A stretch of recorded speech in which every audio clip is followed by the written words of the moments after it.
Owning a pet is a wonderful thing, and watching it grow and develop creates special, unforgettable moments. As with all living things, however, pets do eventually pass away. An incredibly difficult time, but one in which all of those previous memories can be relived. For example, I remember the passing of my first Tamagotchi pet, which unfortunately died of dysentery. Luckily, the Nintendo DS was at hand, within which my Nintendogs were still alive and kicking. It didn't take long for another Tamagotchi pet to regrow to the same size after either, such as the circle of life. Alien Evolution bases itself on the exact same principles as the aforementioned games, but you'll in no way find the same warmth and caring for your pet alien as with similar games. It's okay though, because what it lacks in charm, it more than makes up for in advertising. In Alien Evolution, your role is to nurture an otherworldly creature into its next stage of evolution, which essentially means feeding it small, dull-sized humans in spacesuits, barrels of radioactive waste, or cockroaches. You receive the food from timed releases, which is one item for every 30 seconds. Beginning life as a worm-like creature, the alien has a stomach capacity of 10, so it won't take long for it to fill up and evolve. What it evolves into, however, is entirely dependent on what you feed it.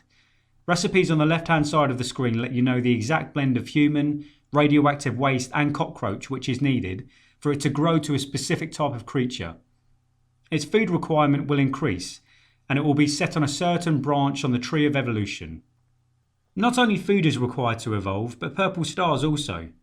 These are awarded for evolving, so it's a bit of a chicken and egg situation, and can also be bought with blue gems, which themselves can be found in the game's background or won in mini-games. More on those later.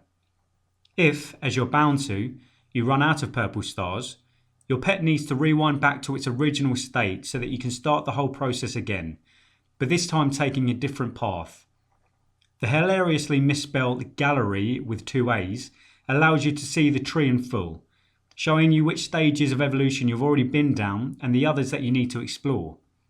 Alien Evolution is billed as a role-playing game in which you battle with your creature, which is perhaps a bit misleading to those who expect a Japanese role-playing game experience. The only battle you'll take place in is within the minigame, which itself has no consequences other than winning you predominantly food for your alien, with a few essential gems to be found as well. This is one of just 2 minigames. The other involves tapping 2 sides of the screen to work your way to more items, not necessarily a welcome break from feeding your pet. The display image for Alien Evolution looks suspiciously familiar, and the developer obviously knew this.